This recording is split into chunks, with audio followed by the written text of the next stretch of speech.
मैं Ashok Kumar visual art news के अंतर्गत आज हमारे प्रथम कला शिक्षक, जब मैं छोटा था तो पहली बार ब्रश चलाना, कलर से पेंट करना, हमारे प्रथम शिक्षक श्री सत्यम शिवम से मुलाकात करते हैं। और सत्यम शिवम अभी गया में सबसे सीनियर मोस्ट कलाकार के रूप में हैं और हम चाहते हैं इनके बारे में विशेष जानकारी।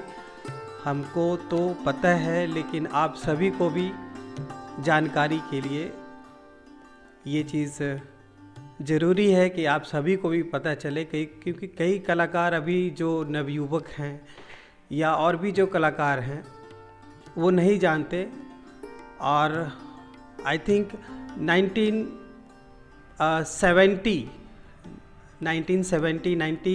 1972 से लगभग ये कला के क्षेत्र में हैं और अपने बारे में ये विशेष जानकारी विशेष बताएंगे। अपने से हम चाहते हैं सर कुछ बताएं आप और विशेष जानकारी बताइए सर अपने बारे में।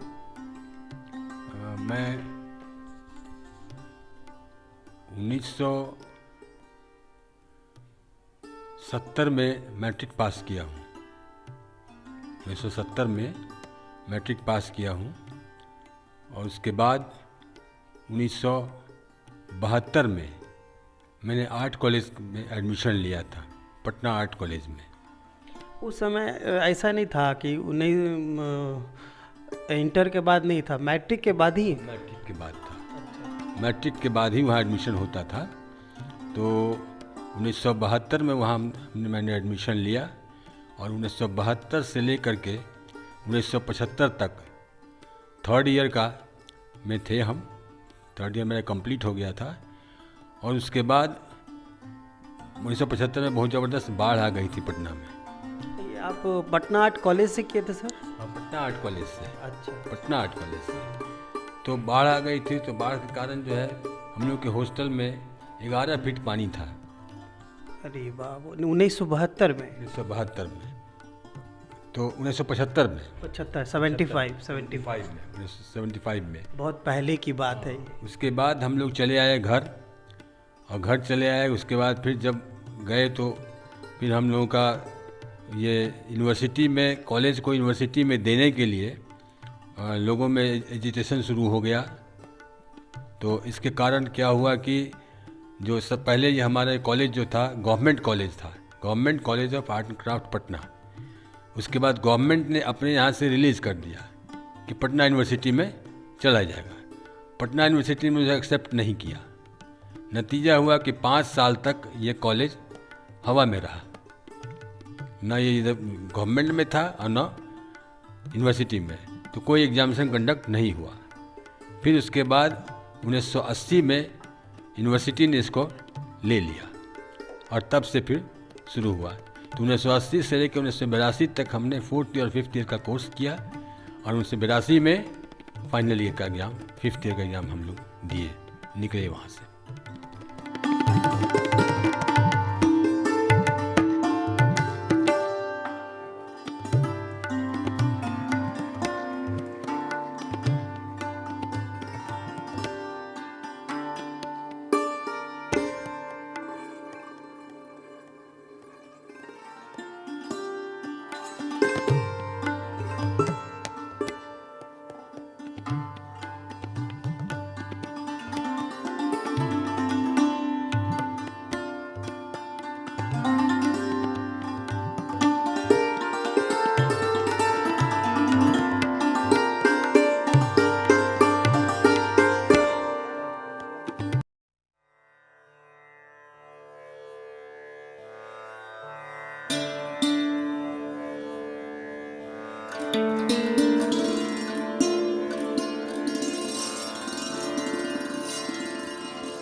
शुरू में जैसे कि बिहार में ख़ास तौर पे कला का ऐसा जानकारी बहुत लोग को नहीं रहता है। तो आपको क्या ऐसा लगा कि कला के बारे में आगे कोई स्कोप होगा? क्योंकि उस समय तो और भी नहीं, जैसे अभी तो है कि कई लोग कुछ जागरूक हो गए। पहले था कि कई लोग कला के बारे में तो जानते ही नहीं थे कि इसका कोर्स होता है, क्या होता है। इसके बारे में कैसे आपकी जागरूकता बढ़ी या कैसे आप जाने? हमको इस बात का पता नहीं था कि इसकी कोई आगे पढ़ाई भी होती है। मैं तो बचपन से ही इसमें लगा हुआ था और कोई भी चीज़ देखता था, फ़ोटो वगैरह बनाते रहता था, डिज़ाइन वगैरह करता रहता था। तो एक आदमी हमारे थे, वो हमारे ममेरे बहनोई हुए रिश्ते में। उन्होंने हमारा काम देखा तो उन्होंने हमसे कहा कि आप पटना आर्ट कॉलेज में काहे न एडमिशन ले लेते हो। उस दिन हम जाने कि इसका कोई कॉलेज भी होता है, क्योंकि वो पटना से लॉ किए थे इसलिए वो जानते थे। उस समय भी इंट्रेंस एग्जामिनेशन होता था क्या? रिटेन या प्रैक्टिकली एग्जामिनेशन? इंट्रेंस एग्जामिनेशन होता था उस वक्त, और उस वक्त काम करवा के देखते थे लोग, और उसमें जो पास करता था, जिस वक्त हमारा एडमिशन उस वक्त उस कॉलेज में 32 सीट होता था। पूरे कॉलेज में जो एडमिशन होता था सेशन का 32 सीट का, तो 32 सीट में, और इस बार हम लोग एग्जामिनेशन दिए थे तो 900 विद्यार्थी टर्नअप हुए थे। इसमें सिर्फ 32 का चयन हुआ, क्योंकि सीट लिमिट था। तो उसके बाद एडमिशन हुआ। एडमिशन होने के बाद वहाँ हम पढ़ने लगे। तो उन्हीं के कहने पर हम वहाँ पटना गए। वहाँ उन्होंने इंटरव्यू दिया। बल्कि इंटरव्यू देने के लिए हम थोड़ा सा ये और भी बता दें कि जब घर में अपने पिताजी से कहा कि हमारा एडमिशन वहाँ करा दीजिए, तो उस पर कुछ ने ध्यान नहीं दिया। तब हमने एक तरह से अनशन शुरू कर दिया घर में। ये तो अधिकतर हर एक घर में यही चीज़ मिलता है। हमारे घर में भी सोचे थे कि जब हम पेंटिंग की पढ़ाई के लिए हम आगे बढ़ना चाह रहे थे तो सब सोच रहे थे कि जैसे आखिर इसमें क्या स्कोप होगा, क्या नहीं है। क्योंकि यहाँ बहुत लोग नहीं जानते, बाहर में जानते हैं लेकिन यहाँ कई लोग नहीं जानते हैं। तो सभी के हर घर में जैसे ये प्रॉब्लम उठता है कि आगे कला के क्षेत्र में करोगे क्या। कई लोग को पता नहीं रहता है, इसकी वजह से दिक्कत होती है। तो फिर वो जब ऐसा हुआ, अनशन शुरू कर दिया, तो फिर फादर हमारे पिताजी हमारे गए वहाँ। फिर उसके बाद हमारा एडमिशन हुआ, टेस्ट हुआ, एडमिशन में सेलेक्ट हो गए, हमारा एडमिशन हो गया। तो ये 1972 से लेकर 1975 तक हमने पहले ही बता चुके हैं कि 3rd ईयर तक हम किए। उसके बाद कॉलेज एक तरह से बंद हो गया, बाढ़ के कारण और कुछ एजुकेशन के कारण। फिर 1982 में हमारा ये कोर्स कंप्लीट हुआ। 1982 से लेकर के 1985 तक हम पटना में ही रहे और कुछ कमर्शियल काम करते रहे। हमने एक डिज़ाइन सेंटर भी खोला था वहाँ पर डाकबंगला चौराहा पर, हड़प्पा डिजाइन्स करके, और वहाँ हम प्राइवेट अपना काम करते थे। फिर पटना ये मगध यूनिवर्सिटी से एक पद निकला तो हम यहाँ चले आए। वहाँ हमारा सिलेक्शन हो गया और हम तब से यहाँ पर 1975 ज्वाइन किए थे। 1975 में हमें पता चला था भैया कि जैसे आपके बहुत सारी पेंटिंग जो आपका मेहनत किया हुआ था वो बाढ़ में जैसे बहुत सारा वो बह गया, विलुप्त हो गया, सारा चीज़ तहस नहस हो गया। सब सामान मेरा ख़त्म हो गया था। जितना सामान था यहाँ के तक कि बिछावन वगैरह जो भी कुछ था, बक्सा वगैरह, सब 15 दिन पानी रह गया था वहाँ, सब में सड़ के बराबर हो गया, कुछ नहीं बचा उसमें। उस समय तो हॉस्टल में रहते होंगे? हाँ, हॉस्टल में रहते थे और कॉलेज कैंपस में ही हॉस्टल था। तो सब बर्बाद हो गया, तो कुछ रहा नहीं हम लोग के पास शुरू का।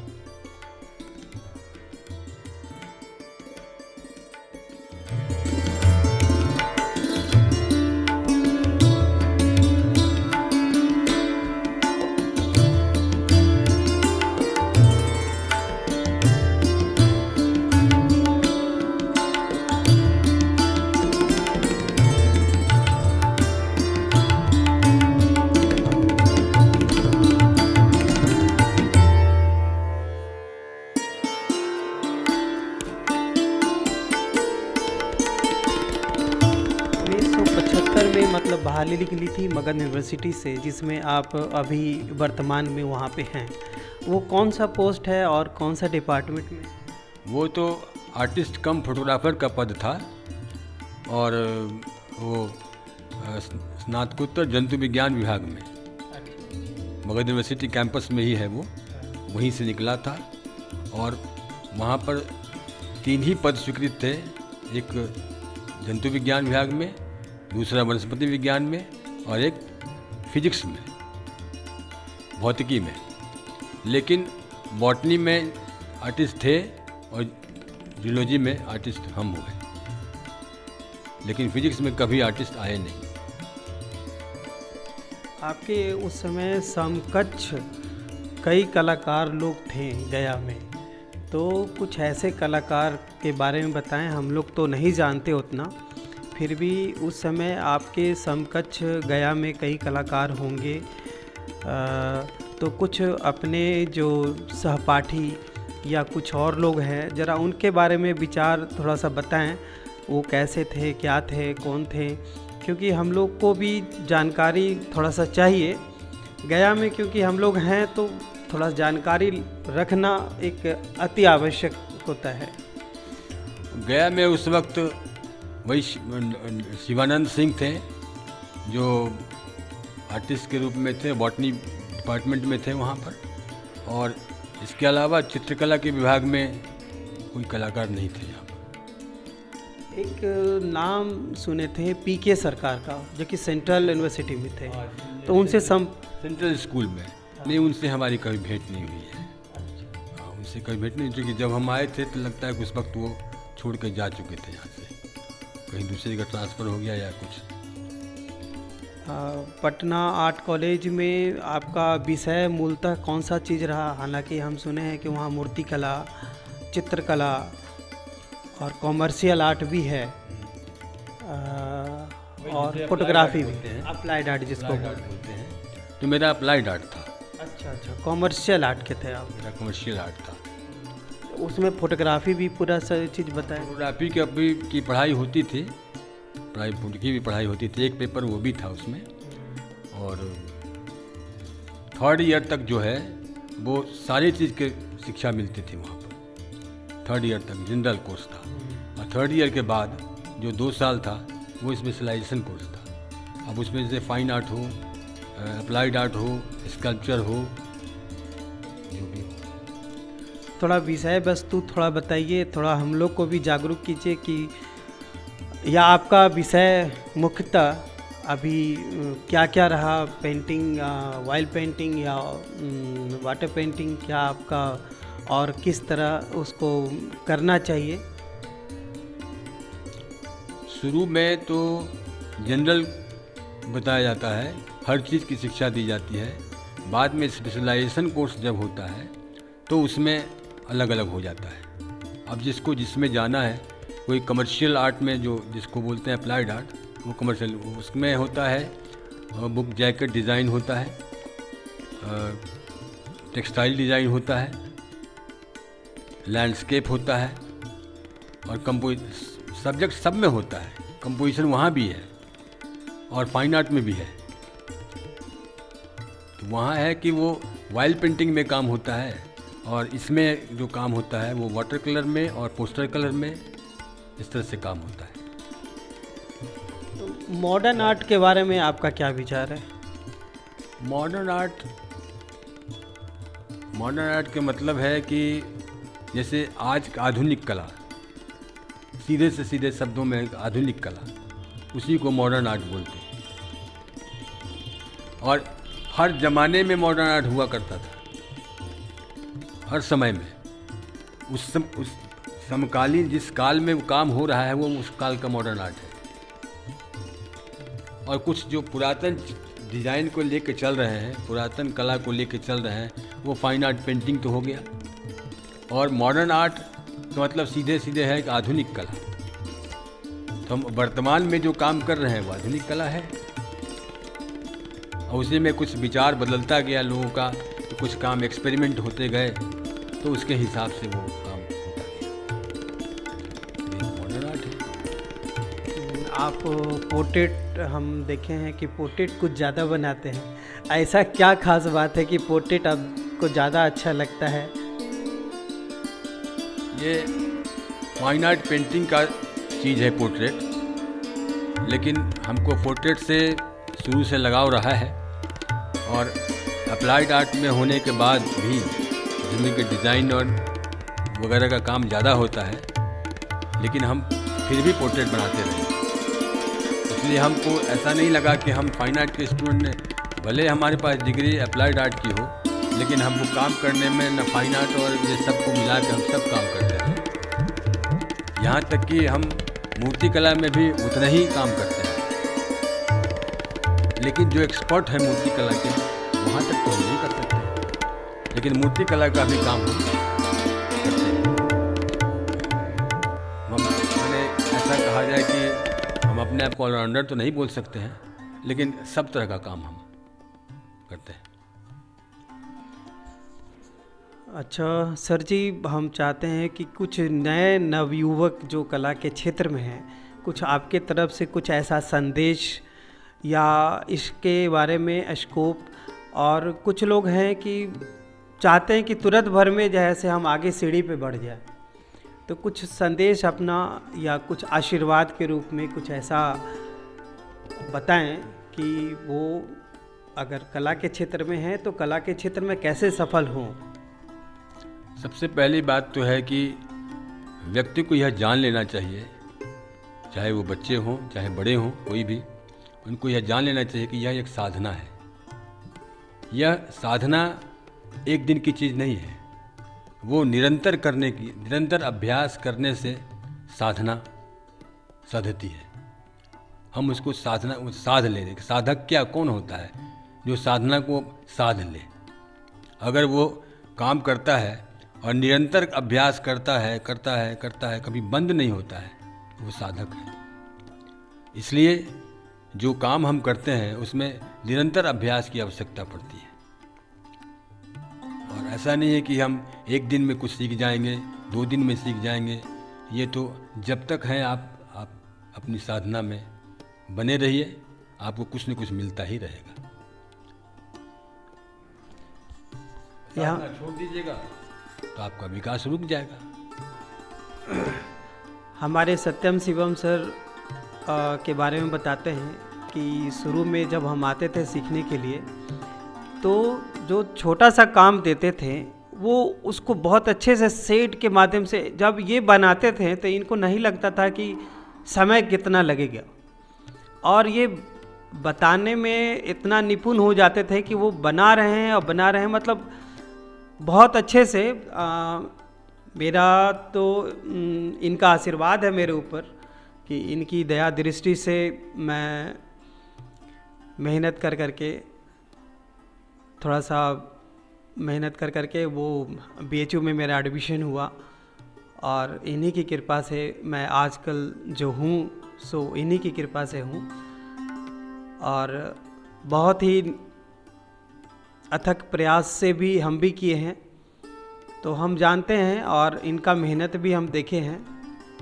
आज से नहीं, हमको लगता है हम इनके अंडर में 1989 से इनके अंडर में हैं, और इनके घर पे आते थे, साइकिल से चल करके आते थे इनसे सीखने के लिए।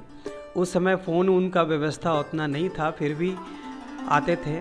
अब तो फ़ोन की सुविधा हो गई है, उस समय फ़ोन नहीं था। और सर भी बहुत स्ट्रगल किए हैं, हम खुद आंख से देखे हैं। पहले किराए के मकान में रहते थे, ज़्यादा सैलरी वगैरह भी नहीं था, लेकिन अब धीरे धीरे सर भी बहुत अच्छे से हैं। इधर कुछ दिन पहले सर का तबीयत ख़राब हो गया था, तो हम लोग सब ग्रुप के लोग, मतलब हमारे जो इनसे सीखे थे सब लोग दुखी भी थे, और इनका हालचाल हमेशा लेते रहे थे। चलिए सर, हम बहुत बहुत विजुअल आर्ट न्यूज़ के तरफ से आपको शुक्रिया करते हैं, और हमेशा स्वस्थ रहें, और ढेर सारी शुभकामनाएं के साथ। थैंक यू बहुत बहुत। और हम चाहेंगे कि सभी लोग आगे काम करते रहें, बढ़ते रहें, और इसमें इसके इस क्षेत्र में कोई पूर्ण विराम नहीं है कि हम इतना सीख गए तो अब कंप्लीट हो गया। आदमी निरंतर सीखता रहता है और तब तक सीखता रहता है जब तक वो यहाँ है। अगर ये धारणा रहेगी तो हमेशा वो आगे बढ़ता रहेगा। इसका कोई अंत नहीं है कि आज हमारा सीखना ख़त्म हो गया। जैसे एमए पास कर गए तो हम पास कर गए, हमारा डिग्री ख़त्म हो गया। ये लाइन ऐसा है, इसमें कभी कोई एंड नहीं है। आदमी बुढ़ापे तक सीखता रहता है, अंतिम क्षण तक सीखता रहता है। यही इस बात को ध्यान में रखते हुए इसमें तपस्या है, इसमें लोग करते रहे काम। धन्यवाद सर।